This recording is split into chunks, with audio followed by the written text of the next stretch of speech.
What's going on, everybody? How's it going? Welcome. Good morning to everybody out there, and to the people watching on replay. Welcome to the morning show. Uh, don't forget, I'm going to change the name of that as soon as I announce the comic. But yeah. So welcome. And just a quick rundown. What we have planned, or what I have planned for you today, is I'm going to bring on a guest whose character, whose IP appears in the intro that you saw. And yeah, this is a really a good friend of mine, and it's a pleasure to have him here today. And we're going to talk about his art. And there's so much to talk about today because he's an excellent artist. He's a colorist. He's a sculptor. He does animation. There's just a long list of things that he does and that he contributes to art. And so we're going to dig into it and just take a look at his process and everything that we could possibly talk about. And I just want to say hello also to the people in the chat. I have Odin. Good morning, Odin. Thanks for stopping by. I really appreciate it. And yeah, thank you very much, Odin. And we also have Paul from AGE Comics. Hey everyone, just coming by to say hello. I have to head back to work, catch the rest. No problem, man. Yeah, catch it on replay. And thank you very much for stopping by and for saying hello. And yeah, so without further ado, we're going to bring on my guest for today. So it's a big round of applause for my guest.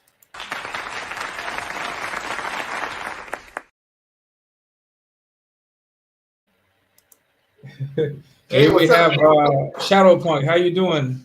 Good. Yeah, thank you very much for being here. And yeah, it's a personal honor and privilege to have you here. Such a talented artist individual. And yeah, so how are you doing today? How's everything going with you today? Pretty good. Yesterday I got my new Silver Surfer T-shirt, which I was pretty psyched about. So you know, I'm made of gold today. I'm made of silver today, I should say. Nice. That looks great. I'm digging it. And yeah, so we have Replicant here. How you doing, Replicant? Good to see you, man. Drink that coffee. The Guten Mongen from Odin, and yeah, hey Odin from Replicant. And yeah, so just to give people a quick rundown of what it is that Shadowpunk does, he has his own comic that is currently funding. It is in demand, and let me share that with you. And the name of the comic is Shadowpunk, and this is the comic. It is currently in demand, and yeah, so we're going to take a look at the campaign in a moment. But I would also like to share some of the artwork that he's done, because yeah, Shadowpunk is a very, very skilled and talented artist. And yeah, so let's take a look at this quick video so you can see, so you can become more familiar with the kind of work that Shadowpunk does. And yeah, so let's check it out. Oh, wow. Yeah, those are fun to color, man. Yeah. I mean, that's kind of how I learned how to start coloring comics. By what? Well, I knew that the master guys would be great to color because I could look at what they did I could compare mine to what other people did, right? And so I could find out where I went wrong. When I was done, I would do like the Cyber Frog, and then I would look at what Kyle did, and I would go, Kyle pushed it a lot farther in this way, and that would really steer me in the right direction. But I also have my own type of thing, and so it was one of those things where I have my own style. That's really cool. That's a magnet that the backers get a magnet the first day, my stretch goal was a magnet. So I sent that magnet out to get printed, and I got it back, and it was too dark. It printed really dark, which is really a positive thing because now I know what the printing process might do to my artwork if I keep it too dark. Sweet. Right? So instead of printing my comic book and then going, holy crap, right? I now I can finesse it and lighten it up, and because I don't want that to happen, right? I don't want to Nice. spend a couple $1,000s on a comic book to get printed and then find out, oh my gosh, the thing's like super dark. Yeah, So yeah, I heard that there's like a thing where like you can see the colors in one way on the screen, but then the moment that you print it, there's like a completely different process for adapting the colors from the screen to the page. That's something about CMYT, I think CMYK, I think something like that. yeah, CMYK is cyan, magenta, yellow, and black, right? Those are the Okay. four colors that they mix in ink, that like containers of ink, right? They'll mix those and they'll do it in a way where they come together as like the colors that you want to see. And then the stuff you see on screen is RGB. It's three colors, red, green, and blue mixed together, right? So Oh, wow. they are different. And the printing is it's you just got to be careful. I mean, you know, but video is kind of the same way. Video is RGB, like television and movies. Those are Exactly. RGB. But you could mess this. You can easily mess that stuff up too. Nice. So And so yeah, if you don't mind jumping into some questions, what what got you into comics, or what got you started with art? Because in your case, it's not just comic art. You do sculpting, you do animation. What is it that got you into art itself? Like, yeah, well, I mean, like as a kid, I remember getting my first couple comic books, and there was a Frank Miller one. It might have been like Marvel Fanfare or something like that, but it was a Green Dragon and some guy. I forget what the guy was, but it was just that stuff jumps at you. It grabs your imagination, right? It says, "Let's go," and I was hooked with comic books right at that point. I mean, I have like boxes in my basement of comic books, which is ridiculous. You got to drag those things around your whole life, right? yeah, You can't get but it is what it is. I mean, yeah, but yeah, I mean, comic books are so powerful, and it's no wonder that they've co-opted comic books in the sense that they can plug their own ideas now into comic books, right? The way they're destroying Marvel and DC at this point. yeah, Because it's a great propaganda tool.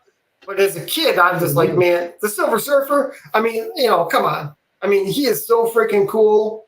A Silver Surfer to me, I don't know about other people's opinions, but he is a B-level character who is really like A-list as far as idea. So, like, Spider-Man is an A-level character, right? The Hulk is A-level. yeah, But he's a supporting character, a Silver Surfer, right? But he's a kick-ass supporting character. And, just in black and white, this thing reads so powerful. I mean, come exactly, yeah, on, right? I mean, the fingers are like boxes almost, but they work, So, yeah. That's yeah. superb art. I mean, let's face it, I mean, that's the thing about, your style and the old school approach to drawing comic books is the one that I kind of traditionally like because I think it's proven to be the most powerful, right? Yeah, Not to say the other ones aren't great, like Dave McKean or somebody, or like the guys who paint comics, right? I mean, I look at that and I go, that's freaking amazing, right? That is yeah, amazing, But it's different. It's a different animal altogether. It's like zebra or a horse, And black and white has so much punch, and I love like if you look at Mike Zeck, he's one of my favorites. oh yeah, yeah, And I love the thing that he's kind of cartoony, right? And but it's also kind of real. And his the way he does thick and thin, is that style of graphic style is yeah. gorgeous. Yeah, and I love his rendering, his yeah, like you mentioned, the thick and thin rendering effect, the feathering that he does is really great. Yeah. Really good use of blacks. Yeah, it's really powerful stuff that he's got. I mean, You know, it's like, but you can see that he does it different than Kirby. He does it different than, everybody else, right? So I love tuning into a new artist and going, what's their interpretation of the world, right? How do they do thick and thin? Another great one is Jim Chung, right? Every time you look at that guy's work, I just go, this is freaking amazing. And he started out good. He was always good, but you can tell he's elevated his work over the years, right? For him, it's easy to do the standard stuff now. He wants it. I mean, the way he does smoke and it curls, he draws the smoke. I mean, it's just so cool. So that's what I love. That's kind of stuff I love. So that's the kind of artwork that got you hooked, at least into art itself. Is that? Would that be I think that's true. I think it's very captivating. I think that's right. Awesome, I would argue that most people, that's probably the truth, but I don't, exactly. And what would so you mentioned Mike Zeck, you mentioned what other artists would you say would have been influential into like your own artwork? Well, there are artists that I try to emulate, and there are artists that I can't emulate, but I love. Right? Yeah. So, like Frank Miller is a big influence for me because he's a writer creator as well. You know what I mean? So that's something that I value, right? I understand why some people should just specialize in what they do, because that's how you get the most out of us, right? So if I'm an artist, you're an artist, we'll do that stuff, but someone else will write the story. And someone skilled as a writer will do it, right? That makes a lot of sense to me. But the other part is that I like the artist, the writer-artist guy, like Frank Miller, because I like the fact that they, that you get their vision of the world. Exactly. Yeah, because usually with the writer-artist combination is like the writer has an idea and then the artist has to try to capture that idea. But if you have it all in one, then you know exactly what that person has in their head. Yeah, good stuff. Well, but the downside is that Frank Miller's never going to be Alan Moore, right? And by the way, even if he did, he's going to be 1 in a million, Frank Miller, right? I mean, ramping up on both skill levels is going to be tough. Yeah, that's my theory, but coloring these was so much fun.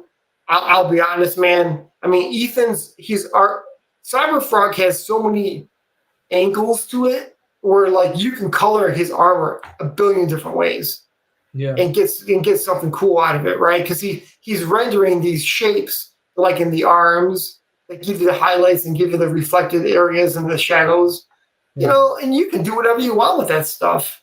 And I mean, all interpretations are valid. Yeah. But it's harder to do if the artist isn't as good. Yeah. Because the depth isn't there in the drawing. Exactly. Yeah. So he's talking about these areas here where you can, play around with that, with the lights. Yeah. The metallic stuff. Yeah, good stuff. People really liked it when I posted my colors of. I was trying to get people. Go ahead.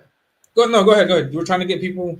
I was trying to get people to look at my work, and so I figured, well, I can learn how to color and do that also at the same time. So and it worked because people really started to go, this is something to look at, and I got a lot of the Cyberpunk people started to look at my work, which was my hope. I was hoping for something like that, And then when I did the 3D sculpt of Cyberfrog and a Salamandroid, people went crazy about that too. For whatever reason, I don't, so it was a double whammy. Yeah, here's Cyberfrog. Right. And then here's I got it. I think I don't have it here. Oh, there it is. Oh yeah. Salamandroid. Yeah, and there were a couple people who won those. So my rule with my sculpts is if it's somebody else's character, like other CG character, like I won't sell the characters. You won't sell it? I will not. No. Oh, okay. So I can't really sell these at all, and I don't want to give the model away because it's not really that's too far in my mind. But I was able to print them and paint them, or just print them. Some of them I just printed, and I just gave them to people as part of that. That was one of the ways I tried to create buzz around my book. Was every week, I would have like a giveaway, and people like that, I mean, I think people enjoyed it, and I like doing it. I learned how to. I had to learn how to 3D print. So that was another thing I had to figure out how to do, right? Exactly. So when you do 3D printing, you don't just push a button and then it automatically comes out. That's not how it works. Right. No. Right.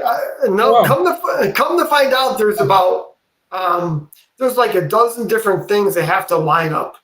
Wow. How your model's built, how your structure, how your supports are built, and then how the settings are in the machine.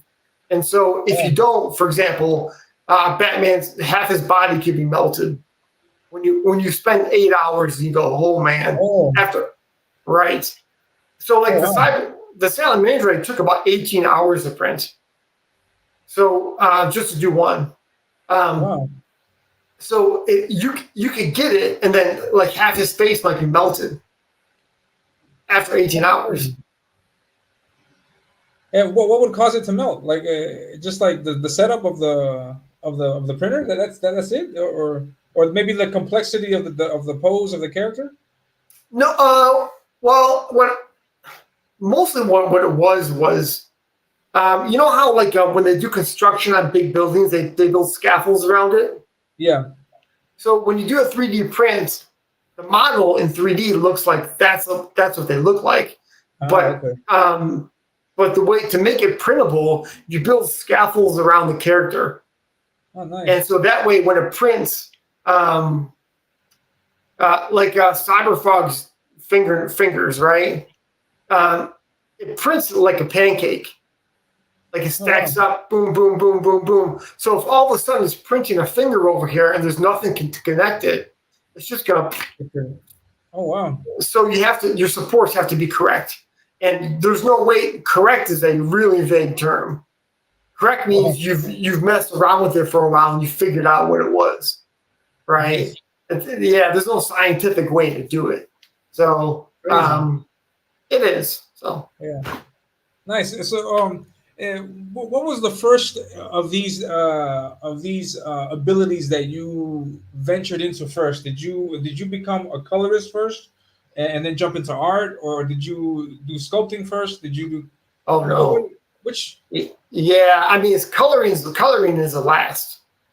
That's the last one. That's like the last 6. Oh wow. 6 months or whatever, or, 8 months or last year, right? I mean, traditionally I was a 2D artist, and then I learned how to do. I have a degree in illustration.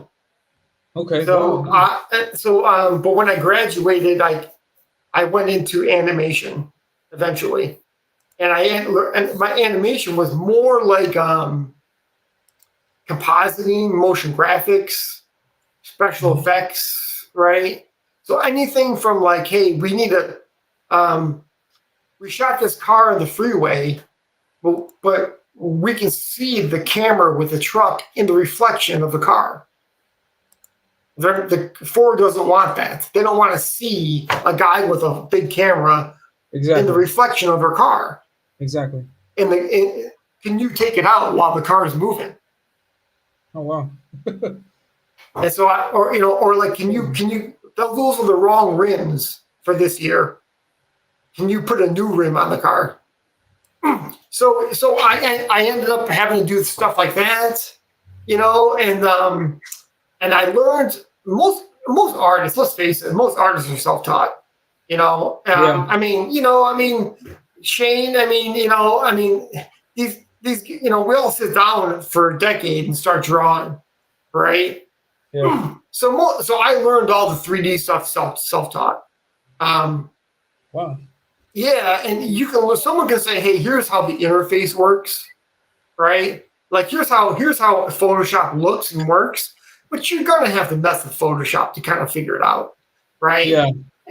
You know, they can say that's how you brighten stuff or that's how you flip an image, whatever. But you know, it's not going to be that easy. You're going to have to spend time with the software. So I spent about a decade working with 3ds Max. So when I do my modeling, I do 3ds Max is where I do like the physical modeling of like boxes and shapes, and then I use a sculpting program called Mudbox. And basically, in Mudbox, you can actually, and I'll show you, you can like sculpt like clay with a 3D model. That's crazy. Wow.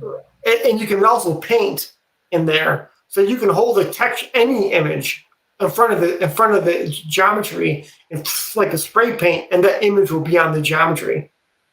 That's crazy. Wow.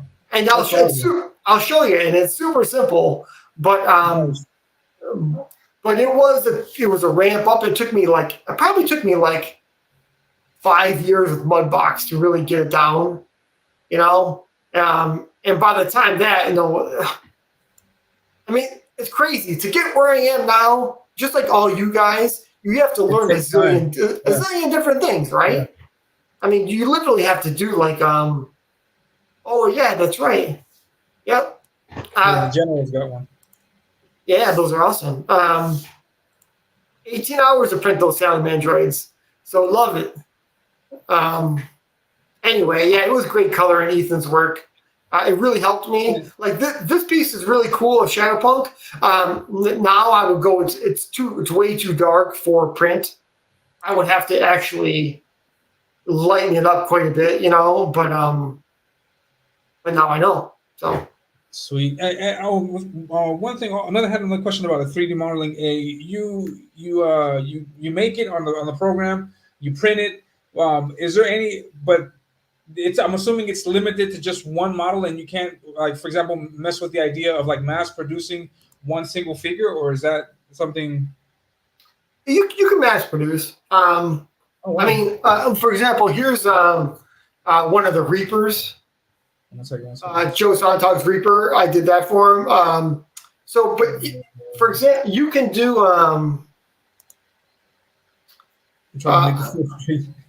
All right. There you go. Right, that's the Reaper. A lot of fun to sculpt this guy. It probably took me a week to do. He's got crazy detail. But you know, you can hold on. Let me. Can you mute me for a second? Mute you. One second. Yeah. Okay. You are muted. And the show's over, everyone. Thank you very much. I'm kidding. No, but Shadowpunk does some great art, really good stuff. I'm a big fan of also, like, just looking at this, I'm a big fan of the dynamic poses that he chooses for his art. Like, there's no bland pieces. Like, everything's dynamic. It's coming at you in your face, and it's great. I'm a big fan of that. And let's see what he's got. Hold on a second. He's got something for us. So, can you hear me now? Yeah. Okay. So when you print stuff, it prints on this plate, and it prints upside down like that. It goes layer by layer. So if you can put 1, 2, 3 of these, you can mass produce them, right? Oh wow! They just have to fit on that space. And this is thanks, Odin. This is a pretty big plate. My printer is. But normally they are a lot smaller. On my old one, you can only print one of these because the plate's only sold so light. Yeah, so that's kind of how it works. You know what I mean? Nice. Have you had the necessity of using that mass production idea with your campaign and your comic? Because to everybody in the chat who may not know, there's a tier, there's an option in the campaign where you can get a 3D sculpt of Shadowpunk along with a T-shirt and the comic. And have you been in the need of having to use that mass production line of Well, the thing is, I didn't get my new printer until like a few weeks ago, so I had to do them one at a time. The Shadowpunk figures probably took 8 hours to print, and so I had what I was doing was I was trying to print 2 a day, and hoping for no mistakes when I print them, right? Because you can do, oh, if that plate isn't set up correctly, then it won't print right. So exactly. you wake up and you're hoping that it's done and it's all messed up, right? So and the material is expensive to buy. It's like a bottle of liquid that when it goes through the process, it solidifies one step at a time. If you did her low res, you would see those steps like pyramids, right? So if you do it with super definition, you won't see them. That's the idea, you know. But I woke up plenty of days and I was like, what the frick is going on with that thing? You know? But it's all, the thing is, you got to go through hell before you get to heaven. And it's one of those things where you literally have to go through that process of figuring it out. Yeah. But when you're done, you will know when you're finished, right? When you're done doing one of your illustrations, Elliot, you will know the process. But you have to fine tune that process. And Elliot 10 years ago couldn't have known how to do it. That is very true. Right. That is very true. It's like that with everything, I mean, driving a car probably, Exactly. Yeah, that is very true. And just 1 second. I wanted to say hi to everybody in the chat. We have I want to go back a little bit. My sister's here. How you doing, TVSide? What's going on? What up? Thank you for stopping by. Big boy Robo is here. What's going on? Good to see you. What up? The man himself, Shane from King Toad Comics is here. It's good to see you, man. Thank you for stopping by. And the General is here. I always appreciate the General stopping by. Really good stuff. And who else? Just in case I didn't miss anybody, Dave is here. Mr. Genuine Comics, thank you for stopping by. I'm actually going to work on a fan art piece today with this character. So cool. Awesome. We're going to do that later in the show. And it already looks kick-ass. Yeah, I did the character, but it's just the character, and I feel I need to fill up this area, so I'm going to do some more sure. stuff on that. And well, don't forget Odin, the guy who only has one eye. Yeah, probably one of the coolest names, Odin, the All Father of art. So I tell you what, Elliot, is there? I think people might want to see the 3D part. Do you want to? While you ask me questions, you can. I can sort of show you some stuff. Yeah. So here, this is the program. To everybody in the chat, this is the program that Shadowpunk uses to create the 3D sculpts. And let's see. Well, so one of my questions was like, which of the disciplines that you work in, like for example, art, coloring, sculpting, which one would you consider the most challenging? Probably the animation and doing like animated stuff because the process takes so long, right? I mean, you could literally, you don't know what you got until you're done working for days on something. And so that's challenging, right?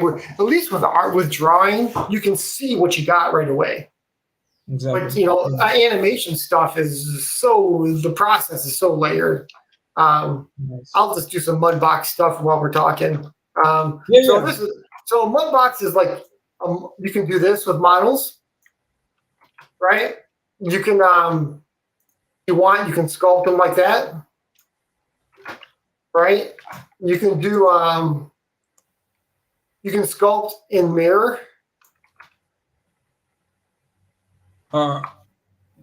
I have this one screen with an orange box on it. I don't know if that's what you're sharing. Oh no, okay, hold on. It didn't show up.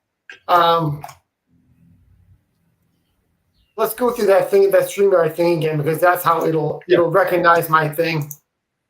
I don't know why it doesn't, but you have to do it. Yeah, we were having some difficulties earlier figuring out how best to show off the program. I'm assuming it's because it's a heavy program that it might be a little bit difficult to load. Yeah, here No. we have it. Yeah, here, oh wow, that's nice. Okay. I mean, And then it's well, gone. Oh, there we there it go. is. Um, Wow. that's strange. It's okay. It's kind of the interface is strange, so I won't be able to do everything because there's menus over here. Oh, here they go. This is my graphics card, probably trying to ramp up. So Mudbox is like you can sculpt stuff. Oh, You can wow. go out, you can go in, right? But logically, you can. The way I use it to make characters or whatever, you can do it to like a really finesse degree, where I can't access it because the menu's not there. But you can also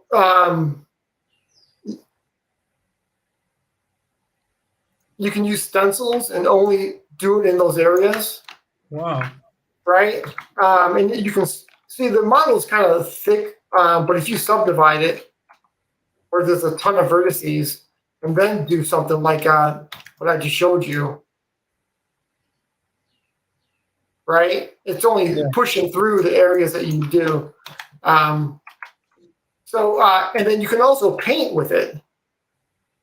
Sweet. Let's see. So,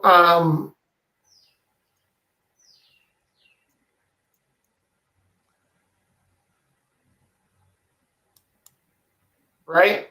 So you can put any texture you want onto there. So if you had if you had this picture of an eyeball, right? You could do the eyeball. If you the screen went black. But yeah, we got an idea of what it is that you can do on this. It looks great. Looks really cool. yeah. Let's see. I'm gonna go to the other program, the 3ds Max. Yeah, and then Odin says all of those foreshortened perspective shots in the book are badass. Lots of action in the panels. Yeah, I completely agree. I was looking at I try to emulate some of that with my fan art that I did because I'm a big fan of that stuff that you were doing with this foreshortening here. It's intense. Oh, right. So one of the ways the way I figure out that stuff is because I've spent decades working in 3D. Is those wooden dolls that you can buy that you can pose. Yeah, exactly. They have something kind of like that. Let's see. And here's your screen.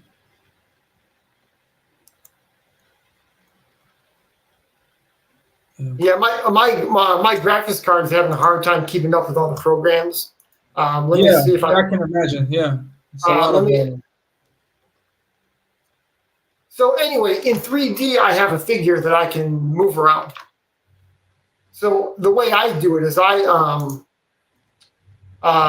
can you see my screen? Yeah, we see it. We see it. It's black right now. I see it black. I'm not sure if the people. Oh, really? Okay, hold on. Hold on. Let's try it one more time. Share. Yeah, definitely let me know if you can't see it. Yeah, no problem. Let's see. Yeah, Odin also says that your models are awesome, Shadowpunk, and my man Chris Fisk is another great 3D modeler. Cool. Chris, yeah, from Infinital. I think it's Infinital Chronicles. He does really good work also. This stuff is nice. And let's take a look at the screen. Yeah, the screen is black again. Oh, what the heck? Yeah, no problem. I'll tell you what. Let's try there something. It is. There, I can see the person. Okay. So these are kind of like those. Nice. It might go black again, so just be aware. Yeah. It sounds like it's kind of crazy. It's already doing crazy shit. So in 3ds Max, you can actually pose these characters like those wood dolls. Oh wow! Right. Oh, that's awesome. Right. So I'm not saying it's easy to make this look natural. but It'll give you an idea. It's a good framework, the good reference, to start with. it really is. And so, like, for me, I'm like, dude, I'm never going to give up this, right? Yeah. I mean, I'm so used to using it anyway. So it's one of those tools. When I make my pages, I arrange them so I can put the camera exactly where I want it. You That's know, awesome. yeah. I mean, and I'll be honest with you. This approach isn't any better than any other approach. Yeah. It's just my unique approach, I think. Yeah, because it's the same thing. You get a figure, and then you want the figure to do something specifically. You move it to where you like it, and then you draw what you see. So, this is the same thing in essence. No, it's the same thing. And it is. It's exactly what it is, but it's it kind of takes longer. Yeah. It is a little bit of a thing where you end up spending a lot of time on stuff that if you were doing comics for 30 years, you would not waste your time doing. Yeah. You would go, dude, I'm not going to, I know how to do the low camera thing. I'm going to have a low camera looking up at the people talking, and I'm going to be able to, draw that without making a whole scene in 3D, right? Forget that crap. But for me, I'm kind of new, and I'm like, I really got to, okay, it's going crazy. I wonder why it does that. You can still see it? I see it from time to time, and then the screen goes black. I had something like that happen also to me when I was using a particular app for showing the camera.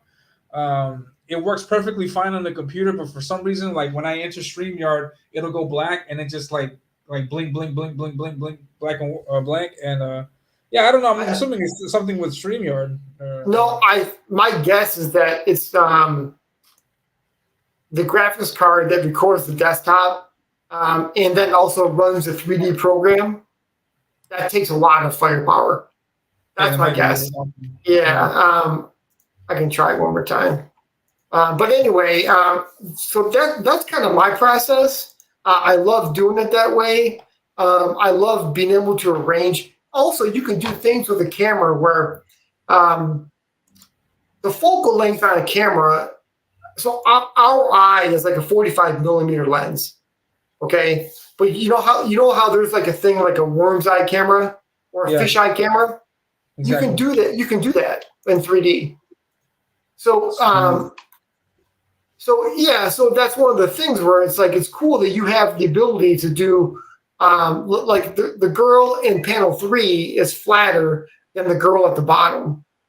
And the angle that's like probably around her collarbone, that is then pointed up to her glasses, her eyes. That's like that to me when I was arranging it. I was like, that's the angle I think I want. And then the buildings I had to. Also, I mean, you would think if I had any brains, I would actually build the buildings and then use them 100 times, right, as my template to ink them. But but I haven't done that. I've only done every time I make a new scene, I'll build a new rectangle, and then I'll build maybe ledges and stuff. But even then, I think I've given up on the ledges. I just do those when I ink. Sweet. Right, so I'm just using the boxes, and I know they're in the correct position. But nice. I don't necessarily know if it's the best way, but it's my way, right? So it's cool. whatever works for you, whatever helps you get through your process. Yeah, it works. Yeah. It's and so I even built a low res bird, right? That the feathers don't look like that. They're not curled, and their eyes, nothing looks like. But it's like I have the legs, I have the wings, and I have the head. Take it easy. So I can arrange that character in a certain way, Exactly. All right, I'm going to try one more time. Yeah, no problem at all. I relaunched. I relaunched Max. Okay. And if you can allow me to ask you, the name of the comic is Shadowpunk, and if you can tell us and tell the people in the chat who may not know, what is Shadowpunk about? Shadowpunk is about that girl that's in the. You can see in the pictures of her. She is alone and living in the ruins of Detroit. It's a futuristic comic book, and she's going to go through her own journey where she's going to turn in from a self-centered kid into a warrior for the truth, and she's going to run into a lot of problems along the way, and she's trying to find her family. But in the process, she's going to learn about the world, right? She's going to come of age in this process. So she's going to meet her mentor, who in the beginning of the book he's following her around without her knowing it, and he's going to wait for the right time till she hits bottom, and then he's at that point he's going to be ready. Now she's ready to listen, right? Now she's ready to take on the mantle of doing what I need her to do.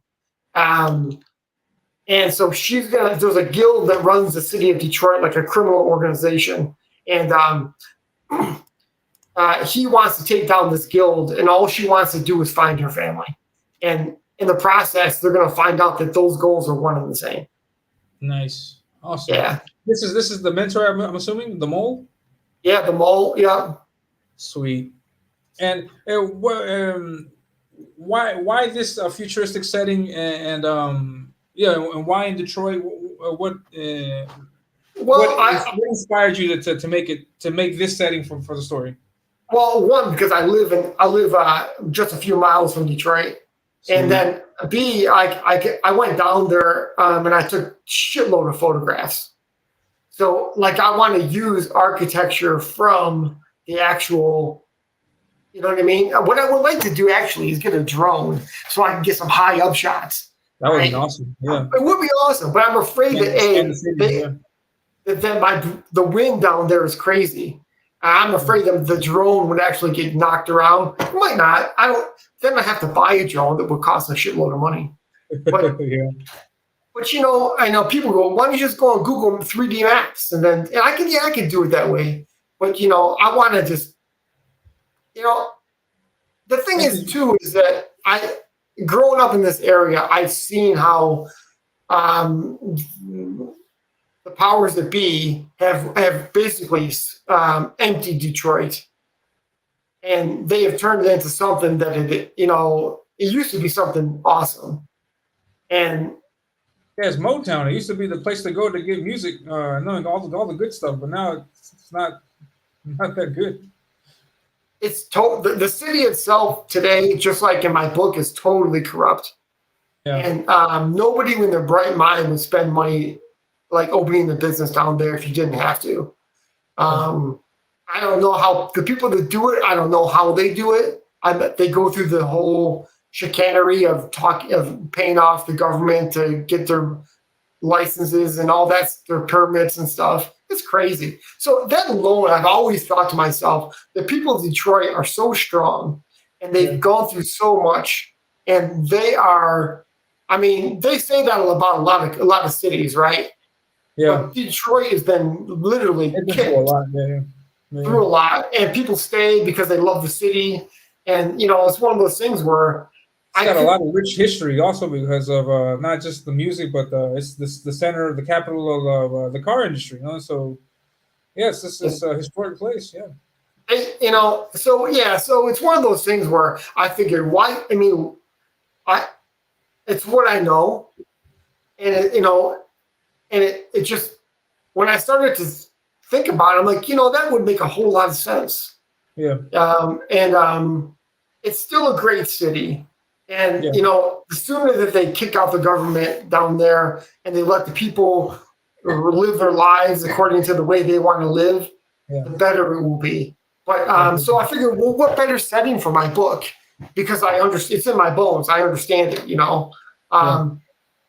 And the girl, Amira, who is actually Shadowpunk, who becomes Shadowpunk, she is based off of a photo, partly based off of a photo of my mom when she was a kid. Oh, wow. And, so there's a picture of her. I wish I could find it, but she looked like a rascal, right? She's like a little kid. And so I'm like, there's something there. That's a cool thing, right? So that's kind of where it started. And you know how ideas go, like they start as this, but you boil them down and they turn into this better thing. Exactly. And that's what Shadowpunk is. It's a little bit way better than when I started out. I kind of threw out the bad things, pulled in good things. And I wanted, it's hard to come up with a character that is potent and that people can relate to. And that was my goal, is to try to make her be like a punk rock type thing, right? Yeah. So I mean, you can see why, like Marvel or something, they'll come up with hundreds of characters, but only so many stick, right? Yeah. Exactly, I mean, Silver Surfer is the best cosmic guy, right? I mean, the Champion of the Universe is really cool. The Collector is really cool. But let's face it, they're not nearly as cool as the Silver Surfer, right? Exactly. And Kirby figured out a really great way, a great character, and so you got to like come up with a bunch of different characters just to find one. So, and the design for the character is what influenced that? Just the punk rock aesthetic of the music? Is that? Yeah, it's also got to do with her mentality, because when she becomes the student of her mentor, he's an old school guy with no style.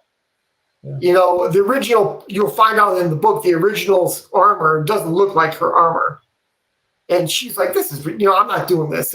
Looks ridiculous." So he's like, "This is what I designed, it functions really well." She's like, "I'm going to do it my way. I'm going to build my own weapons, or I'm going to build my own style." But the cool thing about him is that he is a technical wizard type character, and he doesn't have that, people think in like compartments, like we're artists, so we think creatively like this. But there are people that are bureaucrats or bean counters, and they think.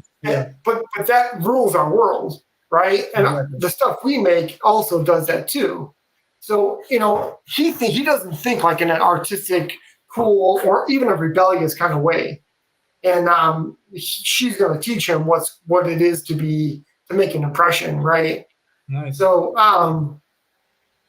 he is kind of an homage to all the guys that I saw growing up that were stuck in the system.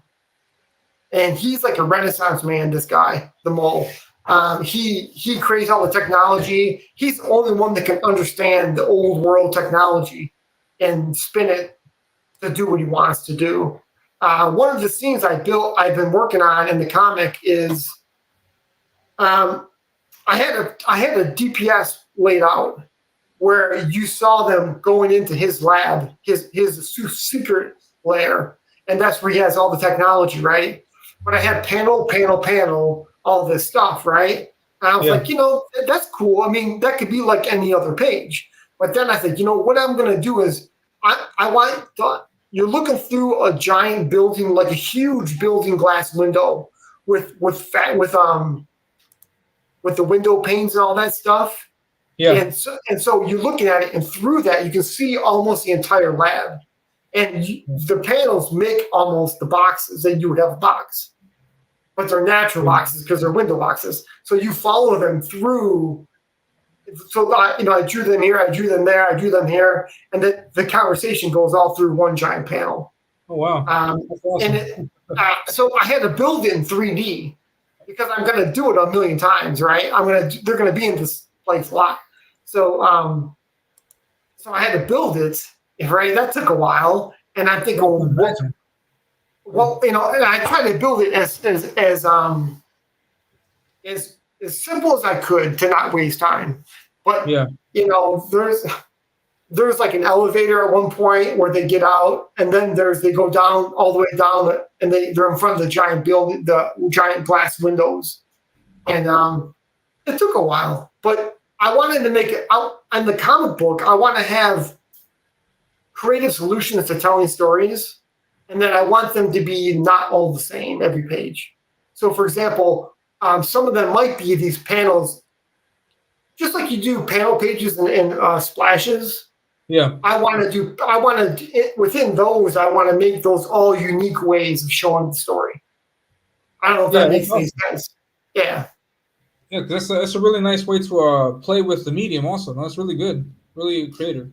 I tell you, I love doing that stuff. I love making Yeah, they look like they merge together. And also, the trick is, I think, and you know, maybe other people agree, is that the bottom line is you want to make the reader entertained, and you want them to go, "That's cool," yeah, right? yeah. You want every Definitely. page should be different and exciting, and it's a challenge. I'm not going to lie; it's not easy to do, you know. But Nice. yeah, but it's so much fun to do that kind of stuff. And I lay out my pages a lot.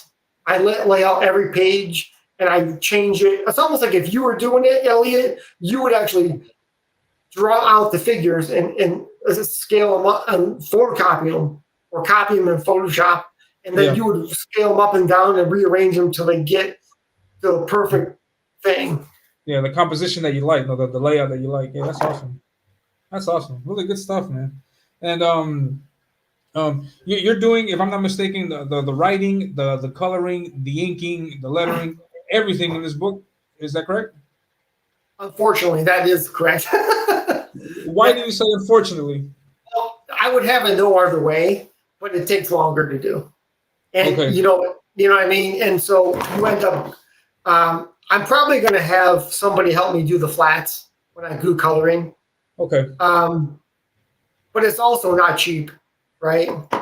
So it's I think it's gonna be that's one facet I'm gonna be able to do. The thing is, as a writer artist, I think that I mean Joe is I don't know if Joe is still in the chat.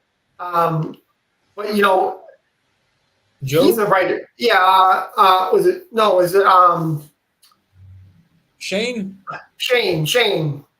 Some of from these King guys. Joe. Yeah. Some of these guys are like he's a writer artist, isn't he? No, writer artist. I don't think there's anybody. Odin, maybe Odin. Odin probably is. Yeah. Yeah. Totally.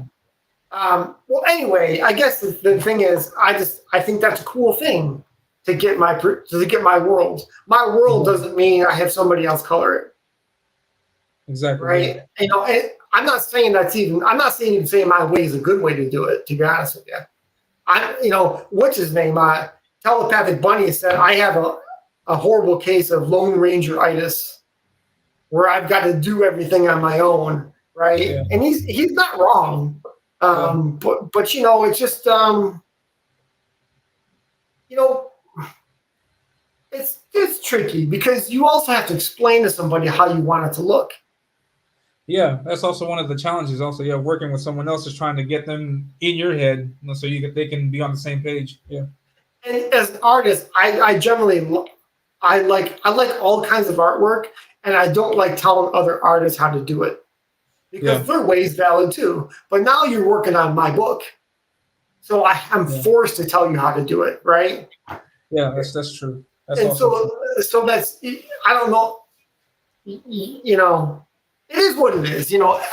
I can't do it any other way. That's my personality, right? Yeah. So And what do you feel, for example, about like I mean, because you're so invested in this story in this book, and how would you feel about like editor or having an editor involved in the project, getting a different set of eyes, something like is it something like that that is that something that you would like to work with yeah, I think or do you feel that you're go ahead. the first issue is pretty much nailed down. Okay. But what I'm going to do in the second issue is I already have a person. I'm not going to reveal their name, but they have a channel that's about writing, and so Yeah.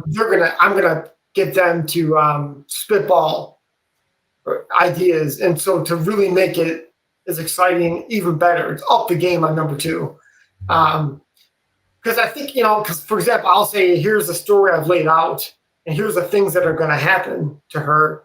And then somebody else will say, what would be really cool though? And then I can go back and forth with them and come up with even, well, what would be awesome? Yeah. That kind of a scenario. And that's what I want. The thing is, when I'm writing the book, Okay, so I write the book and then I do the artwork, but then I'm changing the dialogue as I go. Yeah. Okay, because a skilled writer knows what works and what doesn't work. Yeah. And I'm not a skilled writer. So I'm actually doing it the Stan Lee type of way, where I'm putting the words in afterwards and I'm finessing those words over time until I get them perfect. Yeah. You know what I mean? That's awesome. That's nice. Yeah, that's great. And so, and also, would it be safe to say that Shadowpunk is an ongoing series? Like after this first one, you'll jump into the second, third, and then so forth? Yes. Yeah, totally. I mean, honestly, if it never, I mean, my first launch was pretty good. Hopefully the next year will be even better. If nobody liked it, then I would not, if I couldn't make money doing it, then I wouldn't be able to do it following issues, right? Obviously, I can't spend a year working on a comic book that I make zero money, right? Exactly. So I mean, so that would be the only issue, is if I don't ever make any money later on and nobody liked what I made. But I have a feeling that won't be true. I have a feeling that people will grow over time.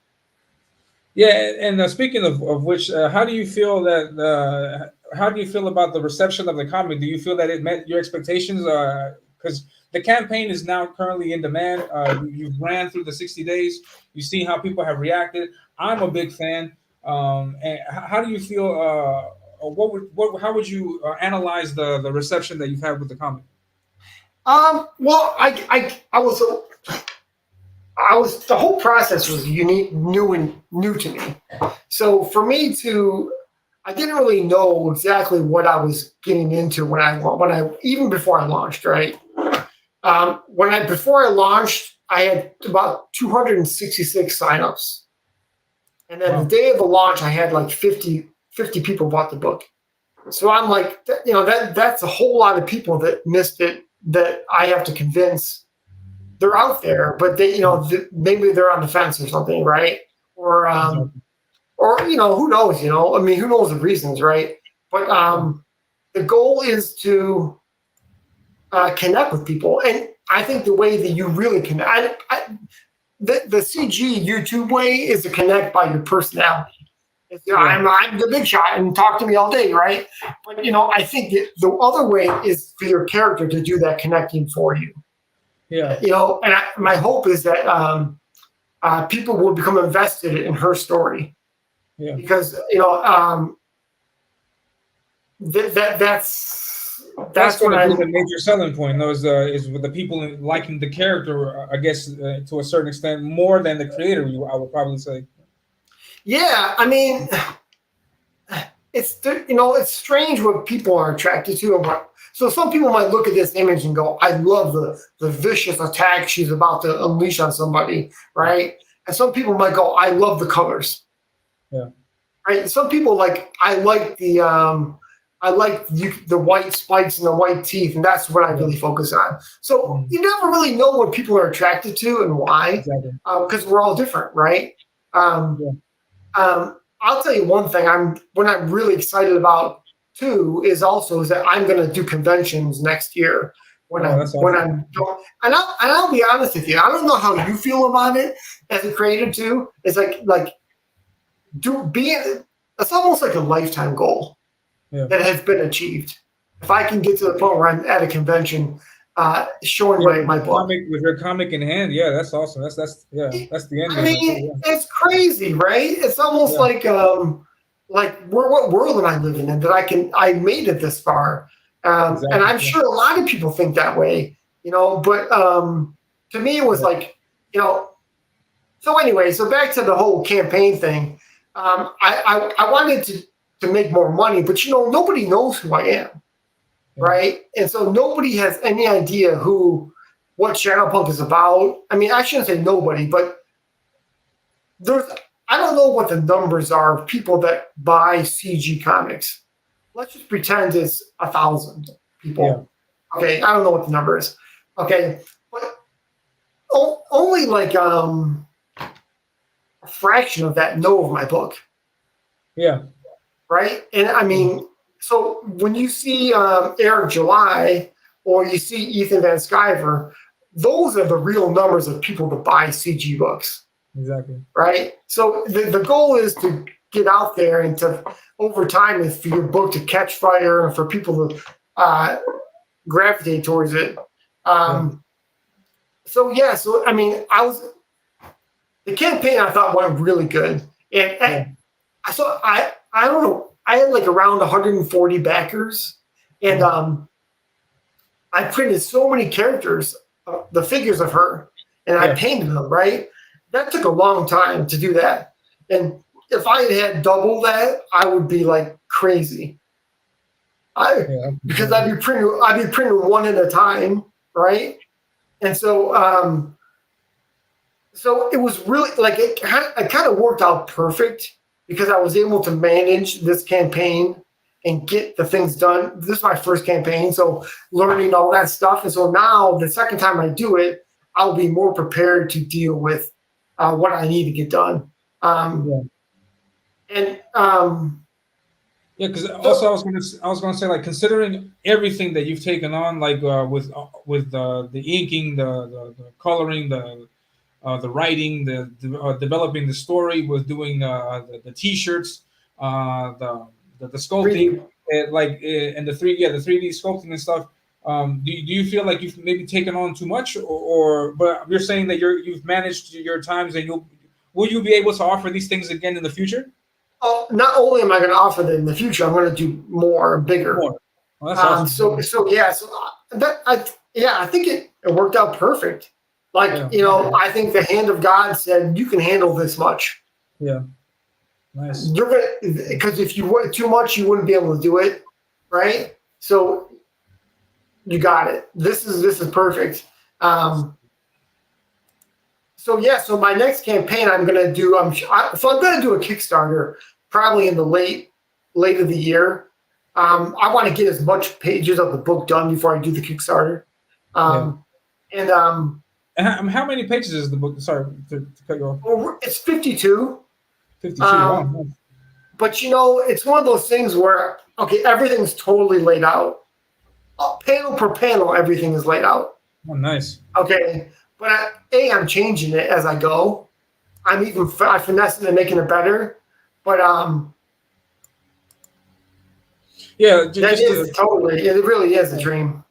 he says, I've never even been to a convention. And my first one, I will probably be having a table. And you're right, that's the dream. Yeah, I agree. And then also, Hail the Lord of the Ring says, the writer and artist should know each other on a friendly, personal level that will make it easier to connect when you're doing a comic. Yeah. So Your opinions on that? that's probably true. I mean, I don't, I don't. I've had a couple of relationships in my life where I've worked with other creative people, and when it works, it's perfect. When it Yeah. works, it's like a machine that produces awesome stuff, Yeah. right? And if you find somebody like that, hold on to it. And people are people. We all screw up everything in our lives. Things that work eventually we mess up, right, on purpose because we're all messed up in the head. But hold on to it and because it doesn't happen that often, That's true. right? So yeah, and it is a dream to be like a creator at a convention. Come on, right? So Definitely. so the campaign was great, and I'm going to do the Kickstarter, and I don't know if I'm going to do a new Shadowpunk figure for the Kickstarter because it takes a while to do. You'll be able I to do the thought same one that you did for this campaign? I'm not. I don't know why not. Oh, yeah, okay, cool. Like, continue to offer that figure is what you plan to do. Yeah, I might do a bust. I thought about doing a bust with her pose like this, with the Yeah. spikes. But I'm going to have so the cover I used for the Indiegogo campaign, I'm going to do a different cover for the Kickstarter. Nice. I produced, on top of learning how to color last year, I produced a ton of images that I used to promote the book. So I'm going to use those as one of the covers. But it also makes it cool for the Indiegogo people got the one unique kind, and then the Kickstarter people will get up their own unique kind. You know, Sweet. I don't really at this point. Maybe one day I'll if I have the money, I'll get somebody to do a cover for me, right? But it's also one of those things where this is my book. I don't know how my what. So what does Jim Lee have to do with my book and my vision of my world, right? I mean, Exactly. why would I give him money to do a cover? You know what I mean? You can do it yourself, yeah. Yeah, and maybe it would be cool. Maybe I'm just short-sighted, right? Maybe it would draw so many people to my book and yada yada yada. But I mean, you see the because I think a lot of people do a lot of variant covers where they use other artists, but they're in a different. That's an idea. That's something that people like to do, yeah. They're in a different position than I am because a lot of those people are just creative writer people, concept people. Shadow, I'm sorry. Just really quickly, I have a small emergency. Could you just give me a second and just sure? Yeah. Continue. Just 1 second. I'll be right back. Yep. So I'll talk about the book.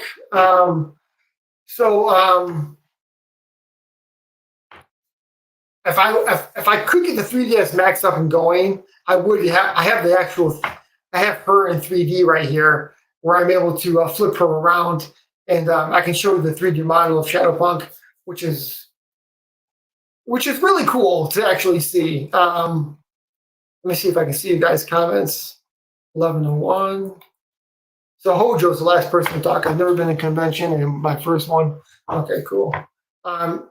So yeah, I would like to show you the 3D model in space and everything. Maybe when Elliot gets back, I'll be able to do that. She looks awesome in 3D, and it took a long time to finesse her to get her to be the right pose. At one point, she wasn't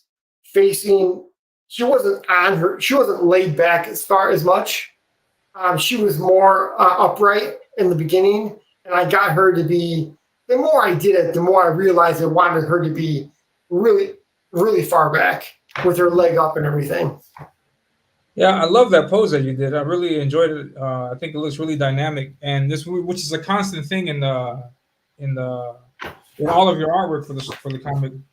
And yeah, really great stuff. And Hojo says he has to pop out for lunch. Good seeing you. Yeah, enjoy your lunch, Hojo. Thank you very much. Appreciate you stopping by. And Shadowpunk, could you would it be possible to continue working with the 3DS and maybe I can do some artwork?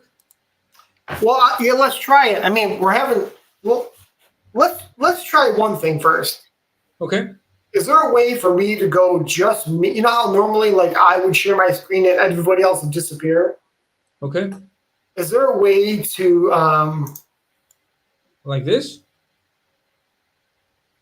Let me see. Well, it kept on going black, didn't it? Yes, it's still going black a little bit every now and then. Yeah, I mean, I wonder if there's a way to do it where I'm gonna delete that stream right now. Can you make sure to delete it too? Yeah, I'll take it out.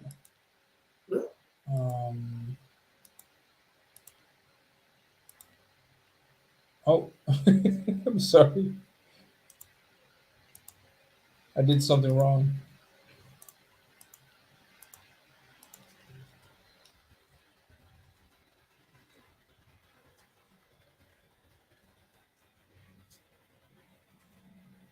Yeah, I kicked I kicked my guest by accident. Hopefully he'll come back. Just reading what you said. When it comes to the big two, people buy just because of name recognition like Marvel and DC, but when it comes to idea, I'm assuming indie comic creators art and the story has to be on point. There is a fan for everything. I agree. Yeah, I agree. Yeah, I'm very sorry. Yeah, That's the wrong button. I actually expected it. Whoa. Sorry, I'm very sorry about that. The audio is messed up. Yeah. Well, but yeah, if it's possible, it would be cool to see that. But if not, we can probably save it for the next time when you come back. Okay, well, let's. So now we have it set up this way. let me Yeah. do share, and let me make you disappear. Okay. Let's just see if that works. Yeah. Okay. Good. Good.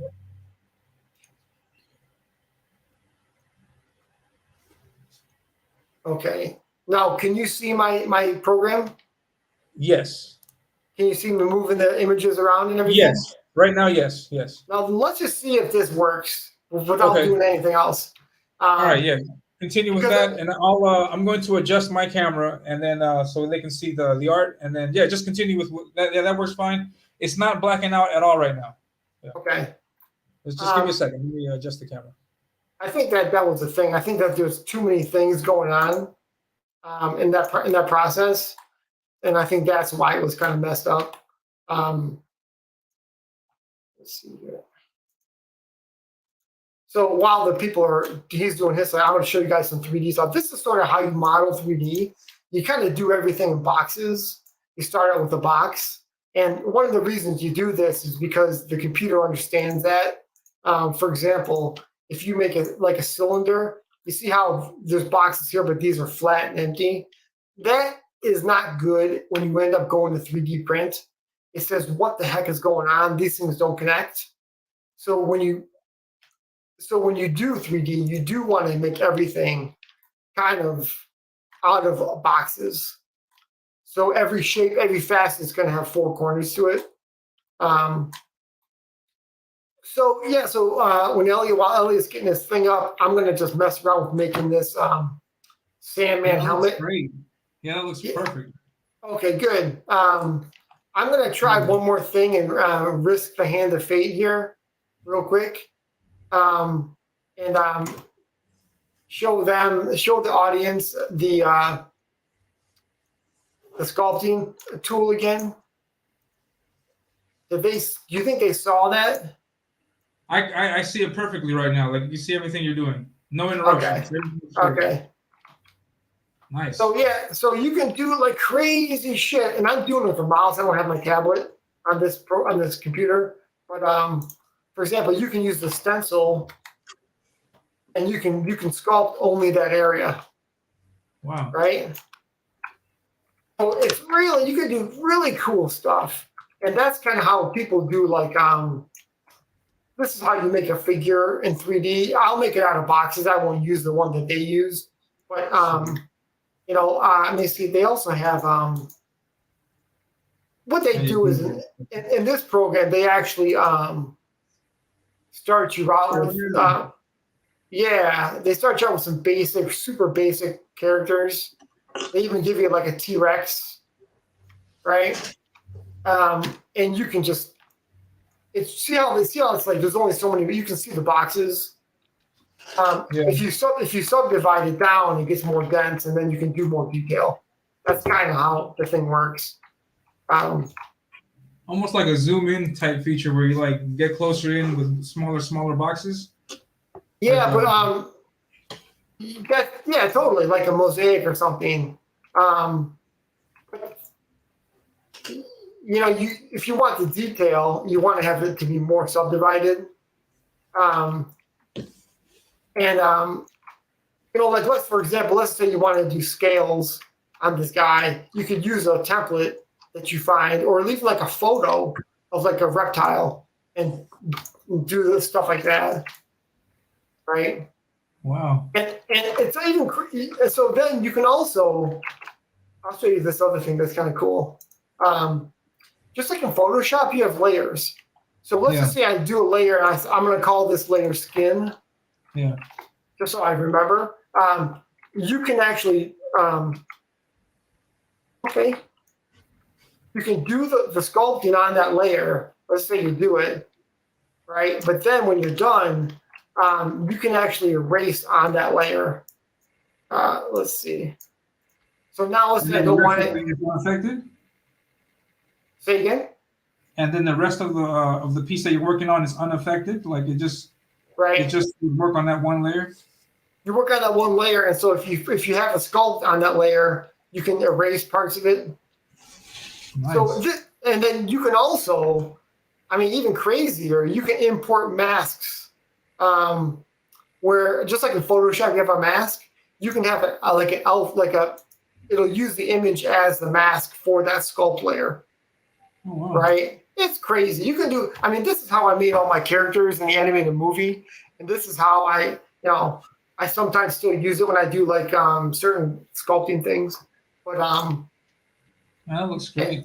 yeah. So when I do stuff like this, when I'm doing like the Sandman mask or something, it'll start out looking pretty rudimentary, right? It'll look like you're just boxes, right? You're like, what the heck is this thing? But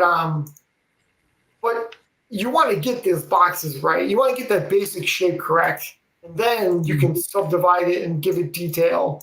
But you don't want to do that until you know for sure that things are working. Let's see. I'll put a sphere like on the eye, right? But you're gonna finesse that thing. I'm gonna make it more oval. Yeah. What's going on, Rick Samuel? Thank you very much for stopping by, man. Yeah, Rick Samuel. Nice. So I'll do this real quick too. Let's see if I can subdivide this real quick. This is the same approach you have for your buildings when you're doing the comics that you were mentioning earlier? Yeah, but not that. I mean, in the end, they're way more rudimentary. Okay. As a matter of fact, while I'm on here, I'll just open up my Shadowpunk figure and show you what that looks like. There's the Juggernaut. There's the Dark Knight.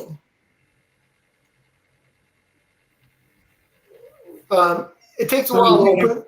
So if you wanted to, you could recreate the same Juggernaut and Dark Knight and all the previous 3D sculpts that you've done before and make them again. Oh, well, yeah, totally. That's the whole point, right? Where you end up, you have, I don't know why it's like this. So then you could take orders for more of the same sculpts. That'd be great. Oh, yeah, totally. That's the whole deal, right? Yeah, you build it once and you can mass produce it, right? That's kind of the idea. So when I first made her spikes were smaller, and but when you print a 3D thing and it's like in the size of your hand, these spikes here look a lot smaller, right? Oh. They don't look as prominent, and so I had to make them larger so that they actually print bigger. Yeah, print so you read is what they're supposed to be, and it's I mean, she was really fun to make. Rick says Shadowpunk is crazy. I backed his campaign, and a week later, I got my statue and shirt. Came a few days later. Yeah, awesome stuff. 100% recommend backing Shadowpunk. I agree. Thanks, Rick. Thank you, sir. I even debated doing that more. I'm working on getting the magnets for the stretch goal and I'm printing the red foil cards for the first day backers. So I thought about giving those out also before the book is done. But I don't know, shipping wise, that might be a stupid thing to do, So just so people know, the way that these are all separate components. And in Max, you can actually parent things. So, for example, I'll show you a good example. This thing right now, if you move it, see how that moves the one below it, and this one will move the ones below them. Wow. Yeah, so you can actually build it like that, connect it up, right? Which gives you, like, if I wanted to put the wings like that, I could do that, So it's. Yeah, I love it. The idea that you can do it as in print. Here's a Wolverine. He took a while to make too. I wanted to do an Old Man Logan sculpt, and I don't know why it's black, but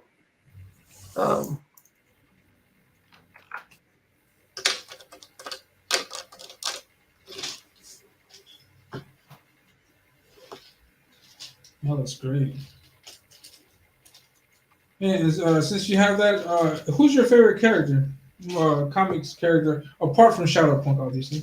Right, right. Man, I Do you mean have a that's favorite? yeah, probably. I think as a kid, the Hulk was my favorite. Nice. I love Thor because I love mythology too, right? Yeah. Um, I don't know why it's showing up black. Um, there you go, Clay. Wolverine's awesome, Yeah. right? That's one of the things too is that we make our own creative characters, but the the Marvel and DC have been finessing, tweaking their characters for decades or a For so century, long, right? yeah.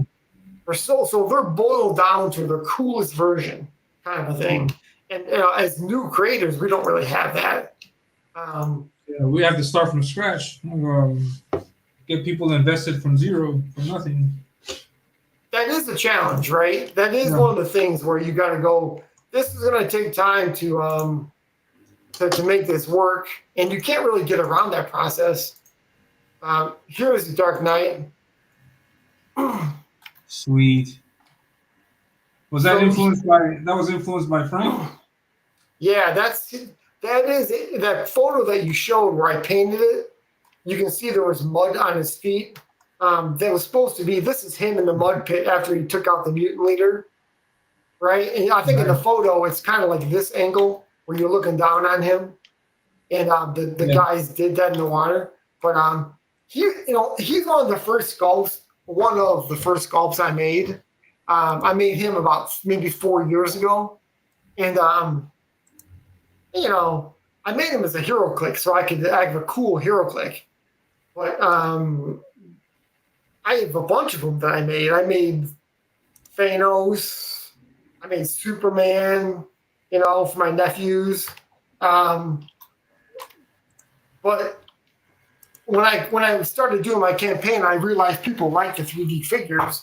I figured, well, why not use those? Yeah. I mean, and why? I've already done the work on them. I might as well use them for something besides playing HeroClix. Um, and like this Juggernaut here that I'm going to open up. He is. I wanted to make a version of the guy from the movie, right? The guy Yeah, from the Deadpool movie. from the Deadpool movie. Um, and but it was because they never made that character in HeroClix, and I thought they actually came up with a cool version in the movie. I thought I don't. He's like Michael Myers with that institutional um, suit on, right? The Department of Corrections suit or whatever it is. So yeah, it was fun. It was just I remember going, we got to make that guy. And I played him in HeroClix a couple of times, and he was a lot of fun. So, have you ever played HeroClix? No, I've never. Is that a PC game? No, it's a tabletop game. Oh, no, I've never played that game. So it's a lot. If you're into comics, it's a lot of fun because you can build your own teams. Oh, sweet. So yeah, then you can actually use their powers to do cool shit and fight other characters on the board, Wow. which is tons of fun. Tons of fun. Um, How did I miss that? That's crazy. I mean, there's a zillion games out there, right? Yeah. Yeah. So Sorry, Rick's here says he sent me a picture of his sculpt of his statue, and I'd like to share that. Just a second. oh yeah. Hold on, let me get back in. That's okay. Whoa, infinity. Yeah, and there's a sculpt that Rick Saylor has. Yes. Yeah, it looks Cool. great. That is cool. There's a way to take a photo of these miniatures, and that's real close what he did. You don't take it close up because nobody looks at it close up. You take it like from like a foot away, 12 inches or something, or maybe 18 inches, and then yeah, man, I'm so proud of my character and making the three, because I didn't know how to do 3D printing, Exactly. and it was a whole step off the cliff type of situation, and it was Yeah, see just what happens.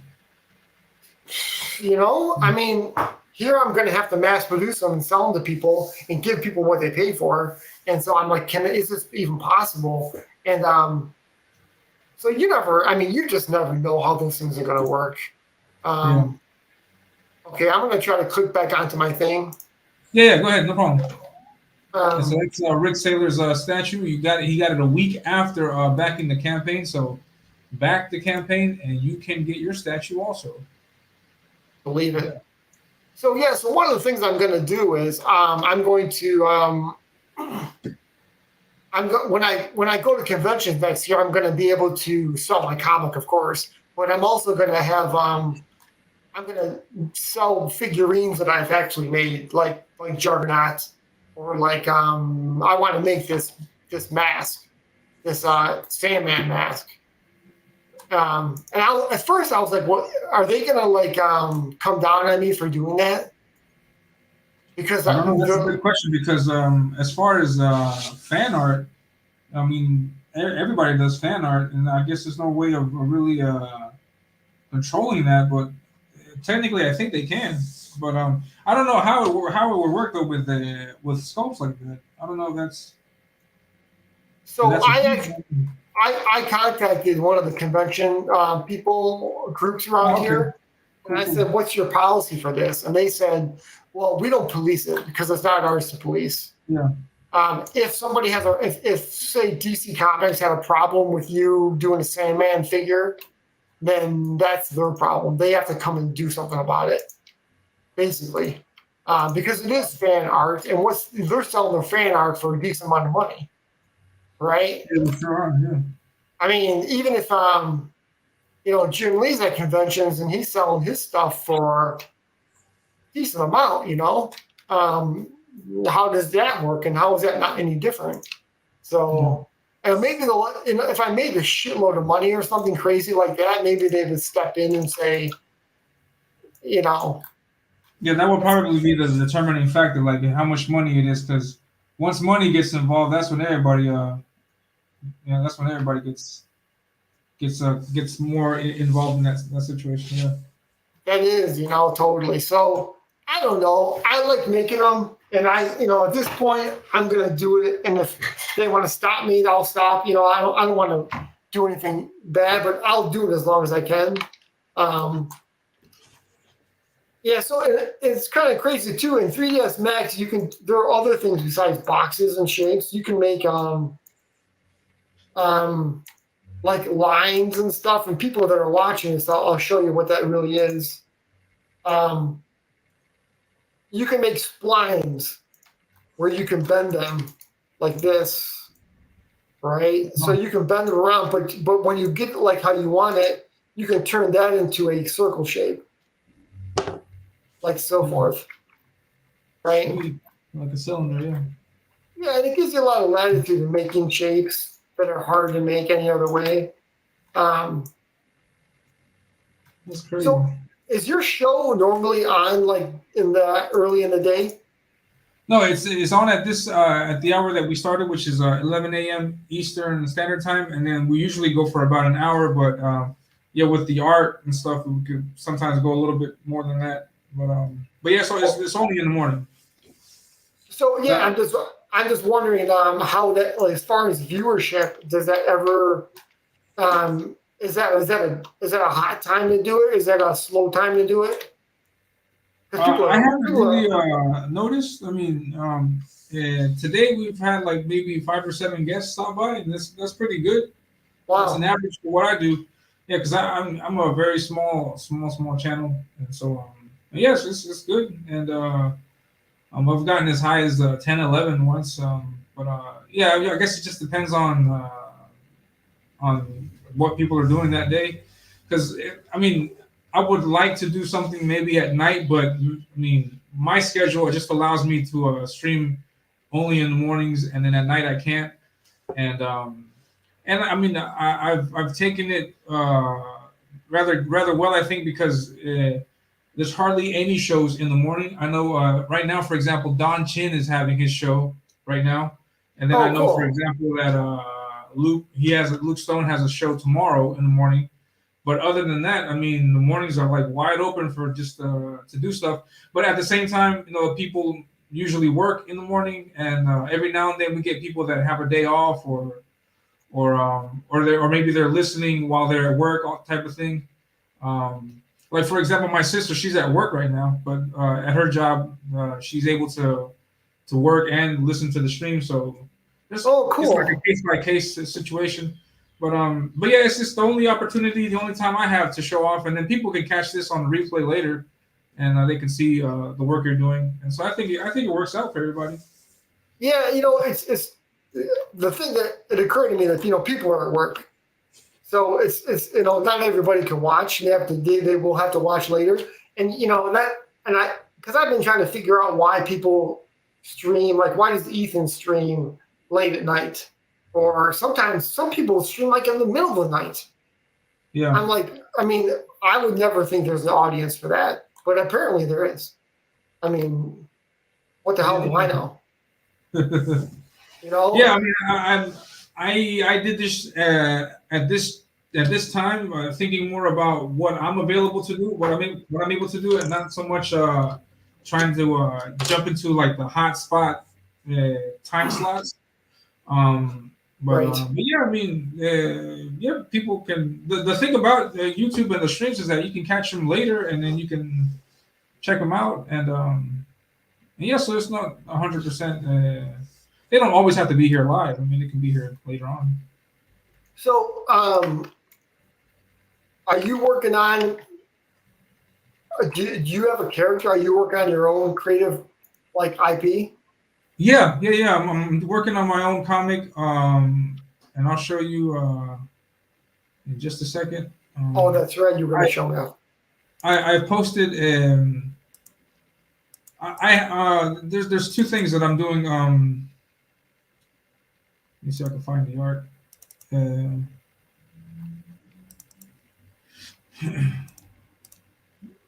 um, this is my character. I'm sharing him on the screen. Oh yeah, I got you. Cool.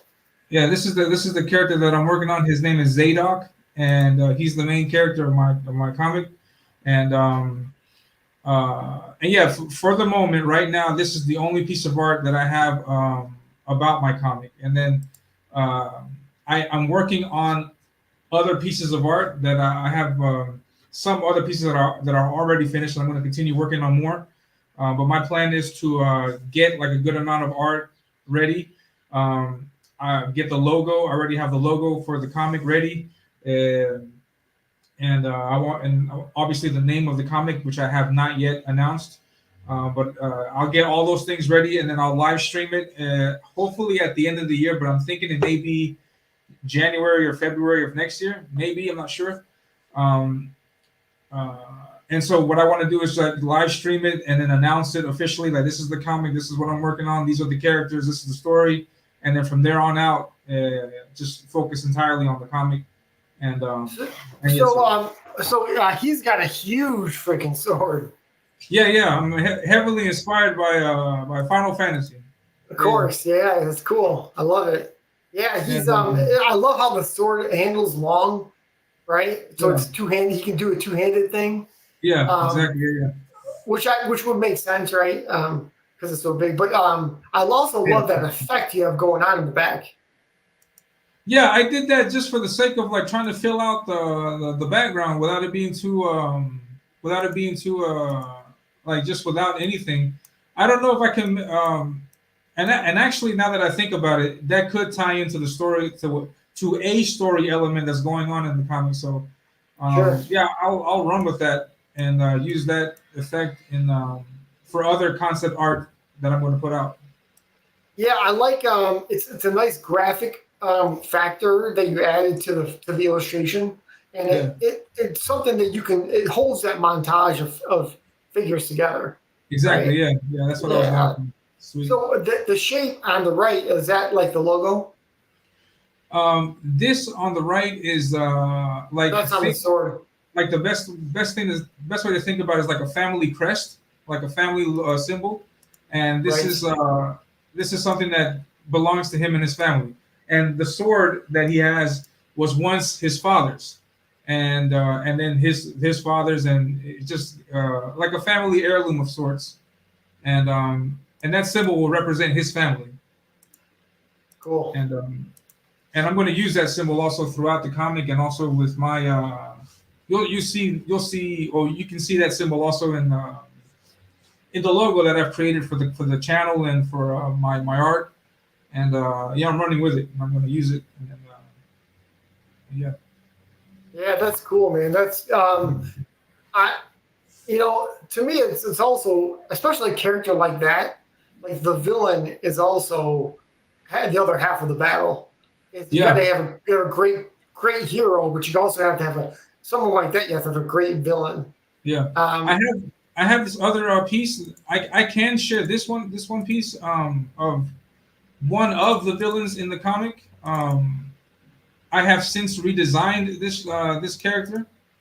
Um, but to give you an idea of what kind of villain he's going to go up against, and here is one second. Here is this is one of the villains. This is he's old artwork cool. from 2019. I I've have seen that. since I saw that yeah before. yeah I have since redesigned this character, and I have the art, and this is one of the characters that's going to appear in the comic, and I'll show that off also at the end of the year. The redesign. I gave a teaser of it like months back, and yeah, and I think this character has gotten great reception, Well, and what's cool about him is that he seems like he's no way he can take out that guy.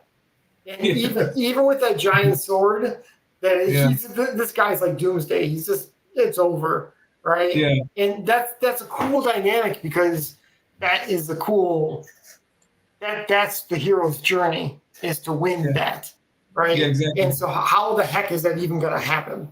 yeah so You that's know, typically, I mean, I'm sure we all know the typical dynamic is that the hero loses at first, and so then they have to use their wits to figure out a solution. yeah Like Spider-Man. I think that's kind of the Spider-Man thing. But yeah it's kind of like that with everything now. Where like, and the cool thing is what is the angle that the hero uses to win? exactly. Yeah, and He's cool. that's exactly what I'm going to dive into, and yeah, just to show you guys the journey. The picture that I have here of my hero is how we see him at the beginning, but at the end of the story, he's going to look different. He's going to have gone through many things, and then it'll be like a completely different character at the end of the book. Right? And He'll lose his illusions of the world. yeah, exactly. Yeah, Yeah, yeah. that's good. That's pretty cool, and that's it's a real cool design. Um, Thank you. in my world, her nemesis is another girl Oh, who nice. turns, but she's going to also. It's gonna get. I don't want to tell the story, but she in the story, Mira she becomes Shadowpunk. She has the armor that she can use to fly around and do stuff. But at first, that's going to be like, yeah, I can kick ass with this thing, and nobody can take me down, right?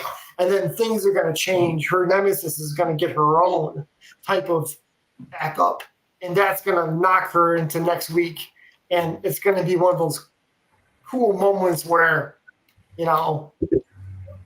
the hero is like, what the fuck just happened? I thought I was a shit. I suck.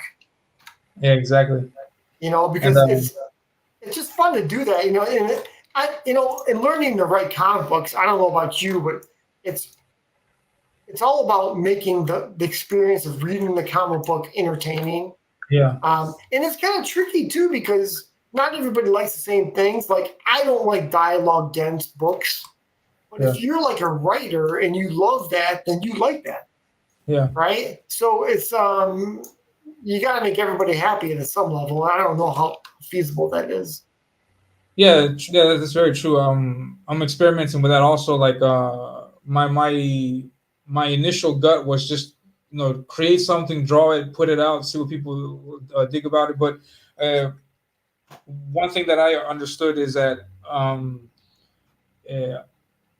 I guess we only have like just one opportunity to make a really good first impression, and so I want to, knowing, learning about CG, knowing CG, and seeing everything that CG is about, and then all the things that, creatively what has been put out. um, I felt like, yeah, the bar is really high to put out something of great quality, and so, that's what held me back. And what is holding me back a little bit more is that I want to.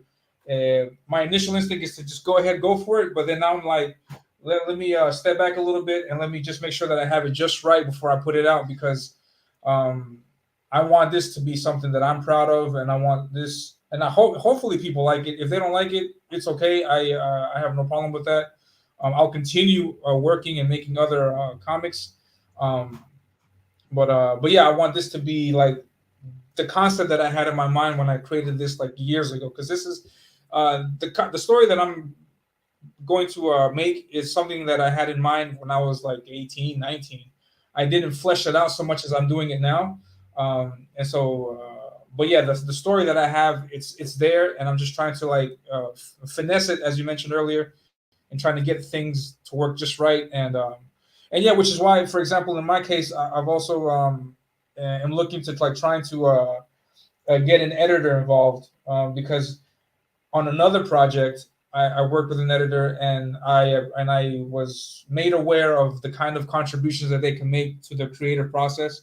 With this idea of like having an extra set of eyes, maybe give you a different idea, independently of whether you take the idea or not. But I mean, that contribution is there, and and yeah, so I just want to see what people say, or what, and what I can modify, what I can change, add, improve, and then, yeah, and just make it the best that I can, and, hopefully people like it. Yeah, Yeah, that's always a challenge because you spent your whole life as an illustrator yeah, and now you're into something new. yeah. But the other thing too, bonus is that you've been reading comics your whole life, so Yeah. you have a good idea about Yeah, what is dramatic and what maybe works. yeah, But as we know, it's easier said than done, right? I yeah, mean, it's exactly. how on earth do you again how do you make a character that's compelling to people that Yeah, they're going to invest their money and their time reading the book in, yeah, exactly. Yeah. and Yeah, with, also, in terms of the comics, for example, like I've learned that my taste in comics have changed a lot since I was younger. Like when I was younger, I was all about the '90s stuff, all about, Todd McFarlane, Jim Lee, Rob Liefeld, and all that bombastic stuff of the '90s. And I look back, like to the stuff that came out before that, and to some extent, I would think like some of that art was boring at that time. But now that I'm inking, now that I've taken a certain appreciation to what inking is, to what, story creating is, to what character development is, like I've learned to appreciate so much more, like, things that I didn't before, like, artists like Gil Kane, John Buscema, Steve Ditko, and there's a long list, Neil Adams, Art Adams, and just a certain more. I appreciate them a lot more, knowing what I know now about the comic making process, and I want to incorporate some of those elements also into my book. And, yeah, it's totally. Well, the trick is too is that what's the right way to put it? So if a kid picks up your comic book and starts to read it, they don't. Those techniques are vital to make sure that it works, but they're irrelevant in the sense of the kid's not going to go, of the oh, kid. Yeah, that's great composition. I can see how yeah, you work that out, right? All it, and that's a challenge we face, I think, as artists, where yeah, you go, you know, your buddy who you show a book to is not going to go, you did a great job with those techniques, yeah. right? They're going to go, That's true. does it grab me or doesn't it grab me, And Yeah, it's challenging because you don't. I think those guys who used to write the comic books, they had to boil down quite a bit to what works and what doesn't work. And by the way, they even produce duds, Yeah. right? That's true. Let's face it.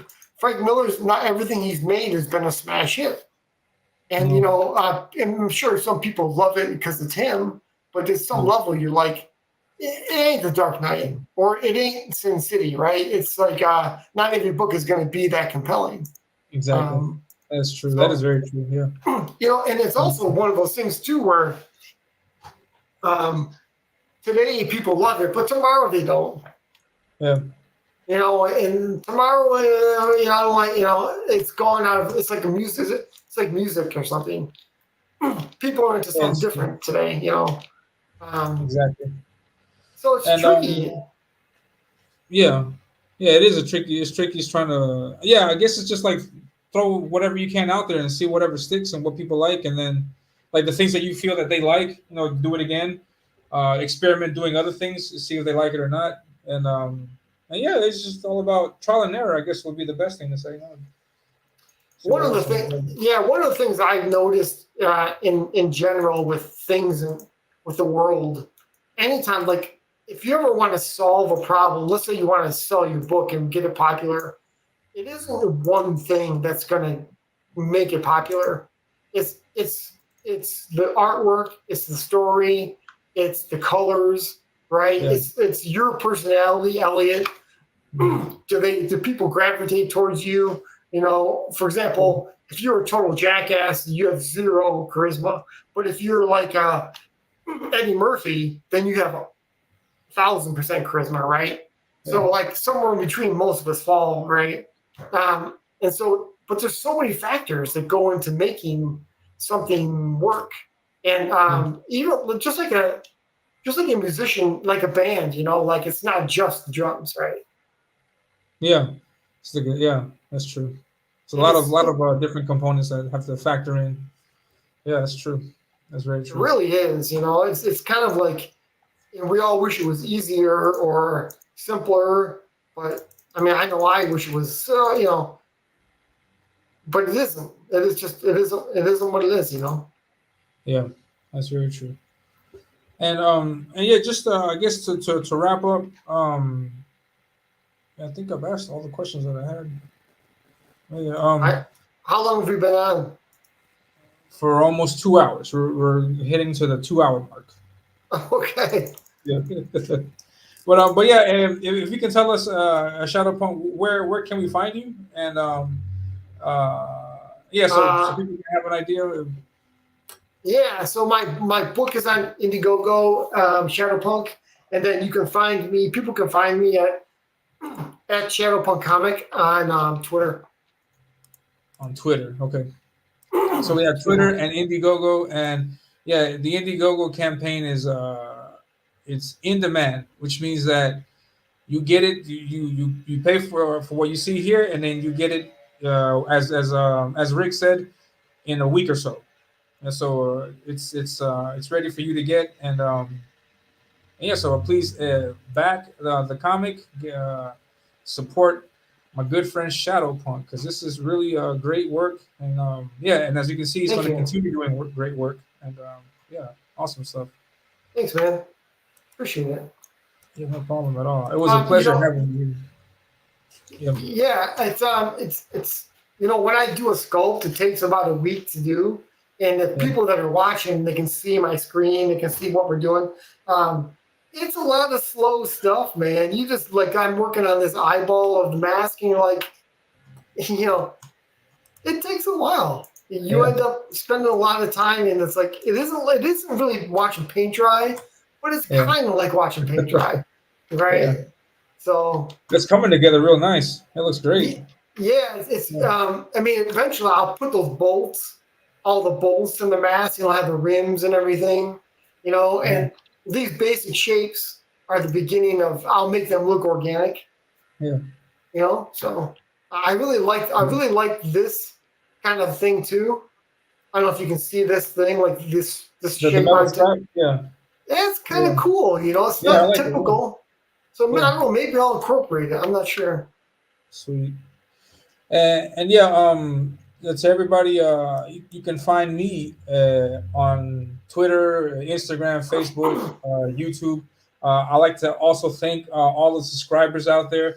I think it was today or earlier today or yesterday, but I have hit 200 subscribers, and I'm really, really thankful to everybody.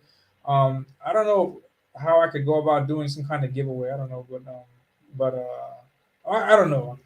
Maybe I'll tell my sister to give away something. I don't There you know. go. Give away your stuff and no.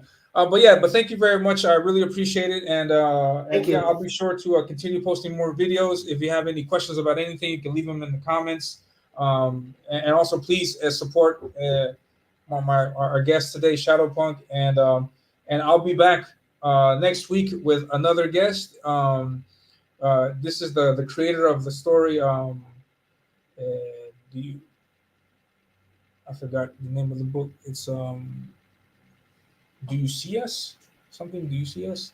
But I will announce it in the coming days, Cool. and we'll have him here, and we'll talk about his comic and then everything. And yeah, and that's it. So thank you very much to everyone. Have a good day, and I will see you guys later. Take care. Thank you very much, Shadowpunk. Um, and we are out.